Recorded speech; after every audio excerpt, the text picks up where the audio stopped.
How would you like to achieve a steady flow of business value in your project, especially your software development projects? Hi, my name is Tim McDearman.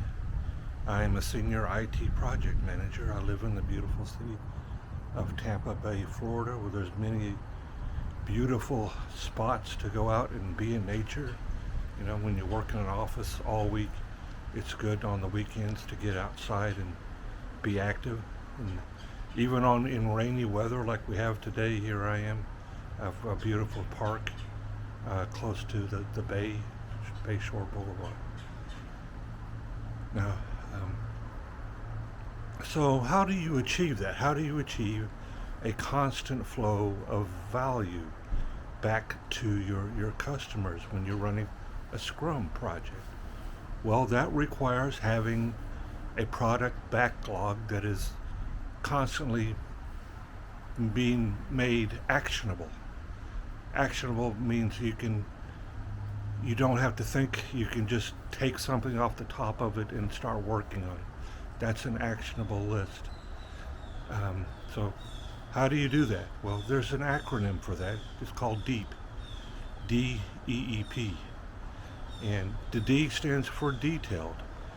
If you want your product backlog to be actionable, it means the items at the top especially have to be detailed. They have to have all the information in it so that when your developers pick one of the items off of that, they can just immediately get started on it. They don't have to stop and research something or ask questions.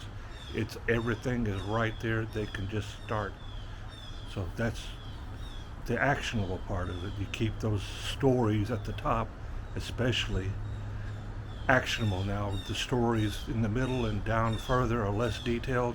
You're still working on those, still grooming them and making them actionable. You keep the highest priority ones up at the top and you keep those ready to go, ready to be worked on. The next is E, estimated. To maintain this product backlog in a actionable state, you need to have those highest priority ones in the backlog already estimated and ready to go. They need estimates so that you'll understand where they will fit in the product backlog. You'll need those estimates so you'll know when you'll have time to work on them, etc. So estimates are important, especially on the higher priority ones, especially on the ones closer to the top. You need those estimates in order to decide which sprint you can put them in. The next E is for emergent. In order for the product backlog is a living list. It is constantly being worked on and maintained and groomed and reviewed, and things get added in, things get taken out, things get updated as time goes on. That's emergent. You have to keep working on this list, keep it alive in order for it to be actionable, to stay actionable, because things change, the environment changes, the market for your product changes, etc. The needs of the business change, and your product backlog has to change with them. Now, the final letter in DEEP is P. It's prioritized. You have to know the business value of each item in your product backlog, and you have to have the ones with the highest value closer to the top and the ones with the lowest value closer to the bottom, so that when your developers start picking things off of the product backlog, they know to stick to the ones at the top mainly. Sometimes they might deviate, etc., but they need to mainly be picking the higher priority ones. There's a squirrel over here. Wow. I'm like a dog. Squirrel. I'm ready to chase.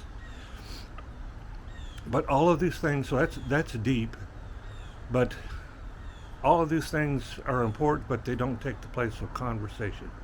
It's still important, even though you have this well-groomed, maintained backlog, to constantly be in conversation with your users and your customers about the items in this list. All right.